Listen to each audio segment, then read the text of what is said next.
Welcome to the Tom Photo channel. Nice to see you here. In today's video, I'd like to talk about the Fujifilm X-E2. It's an older camera, dating back to 2014. I think we should not ignore wonderful older cameras for one obvious reason.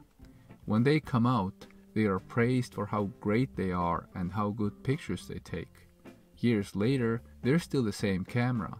The pictures are still the same. So there's no reason to start calling them anything else than great at an arbitrarily chosen time. They are worth revisiting in reviews too, because it's interesting to see if what they don't have possesses a problem for the users at the current time. For me, the X-E2 certainly still has got it going. For this camera, the time has not done much damage. Maybe slower at rendering menu than most cameras today, certainly less autofocus points, indeed no touchscreen or tilt screen. But you see, these things are all luxuries. These are features you may desire, but they don't affect the photo quality if you know what you're doing. The old-fashioned way of controlling a camera may even be an advantage if you are that type of person. An older sensor might render colors just the way you happen to like it. If you enjoy photography more like the way it used to be just a while back, a slightly older camera may fuel your creativity even better. I'm one of those people. The X-E2 is more special than I made it sound. It shares the X-Trans 2 sensor with X-T1 and X-T10. The sensor is almost mystical to some users. Some say that never before and never after this sensor has Fuji gotten so close to the feel of real film. The deepness and creaminess of the color is praised. I recently made a video where I compare the X-Trans 2 sensor with traditional bare filter sensor. Link is below, and I didn't see much difference. Both were quite equally great. My theory is that any 16 megapixel APS-C sensor becomes amazing inside Fujifilm cameras. I think the X-Trans 3 and 4 have introduced improvements, but in the sense of technology, not the feel. The newer versions may have somewhat colder character, ever so slightly though. Still, the X-Trans 2 is special. Couple it with a Fujinon XF 35mm prime lens and the combination can be epic. There's something timeless about these colors. The photos you've been seeing in this video were all taken with the X-E2, mostly using the Provia or Velvia film simulation. A special link down below directs you to my X-E2 sample gallery. But leaving the philosophy aside, here's the camera. It's a rangefinder style, and a nice one if you like this style. It works well for me. One advantage is that you have the viewfinder in the corner, so you don't press the screen with your nose when you use the viewfinder. The camera is narrow but elongated. This lets you spread out the buttons in the left to right direction, and they are easier to access this way. The elongated shape may also improve the grab of the camera. The X-E2 has a microphone port, so you can use hot shoe microphones. A filler flash pops out of the corner region when needed. Looking at the fragile design of the flash makes me want to put it back in the second I finished using it, though. However, it's actually cleverly built. You can bend it in the direction you want, and that's pretty cool. The camera's overall build is excellent. A lot of metal, the on-off switch is especially trustworthy, really prominent and well built. Actually the best I've seen anywhere. The buttons are typical Fuji buttons. I've talked about them in my previous videos. See the links below. The exposure compensation is my favorite button. You also have a large aperture priority and shutter speed button, 2-in-1, the Fuji style. Note that there's no third large button on top, the mode button, that we've gotten used to in many other models. These functions, such as bracketing, etc., are now under a button called Drive. Just like the following Fuji models, you have both the exposure and focus lock buttons. 7 buttons are programmable. They can be given new identities. Just hold them down for 2 seconds and choose a new identity from the list. I like to use the FN button on top to turn on and off face recognition. The focusing mode button down by the lens mount toggles between single, continuous and manual focus. This button is so well positioned, but it's a bit small. The 4-way pad lets you choose where you want to focus when using automatic focus. You have to press it in the down direction for it to start behaving as a 4-way pad for focusing.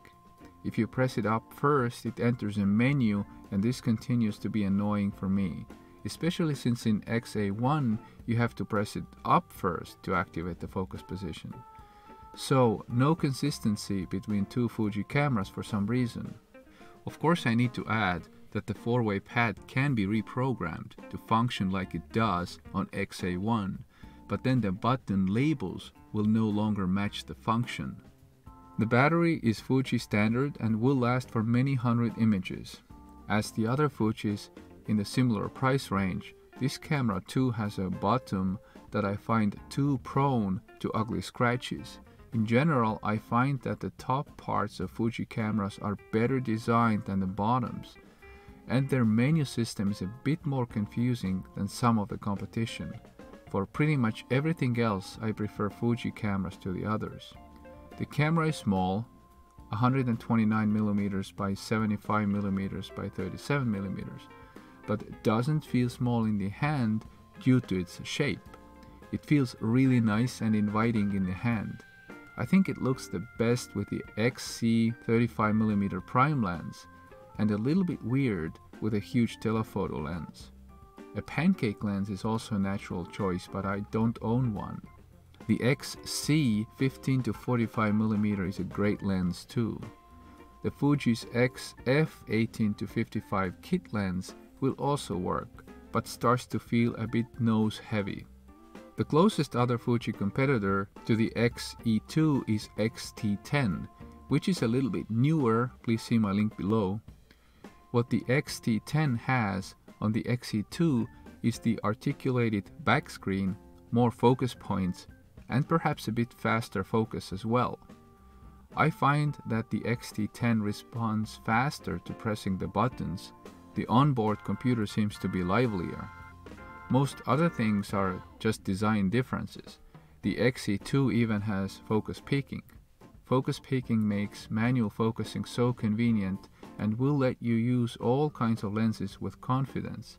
It will color the regions in focus on the screen or viewfinder for you, so that you don't have to trust your eyes when focusing, as it is in traditional DSLR cameras. Time-lapse capability is something that matters to me, and the X-E2 can be programmed to take a desired number of images at the desired intervals, just as the X-T10 can. Both cameras have mechanical and electronic shutter, the same nice Fujifilm film simulations, very usable RAW file, and average but adequate video quality. Yes, neither is a preferred video camera for me, but both will get your summer vacation video recorded at HD and maximally at 60 frames per second. Unfortunately, the auto exposure lock does not work in video, and that's a bit of a problem. Interestingly, there's no dedicated video button, but you can program one to perform that function, and I think that the FN button is for video by default.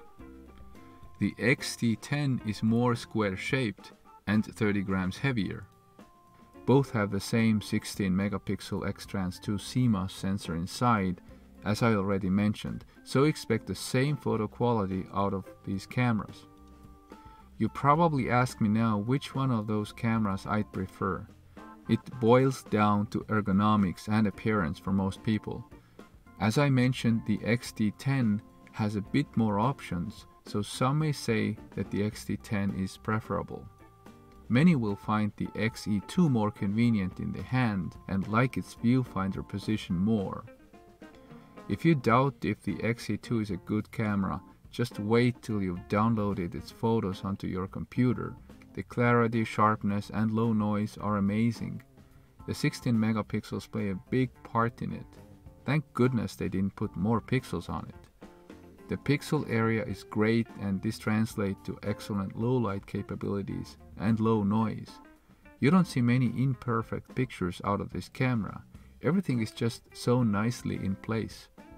The number of focus points is 49, so this could cause the camera to miss focus sometimes, but with my style of photography, this has never been an issue. The ISO goes to 6400, which is less than the X-T10 offers, but I don't remember when was the last time I wanted to go over 1600 anyway. 7 frames per second continuous shooting will most likely satisfy a typical X-E2 owner.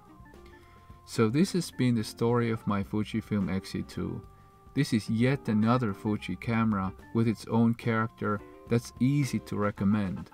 It's one of those cameras that will make you go out hunting for pictures just for the fun of it. For me, Fuji offers something special that you have to experience firsthand. Thanks a lot for spending your valuable time with me.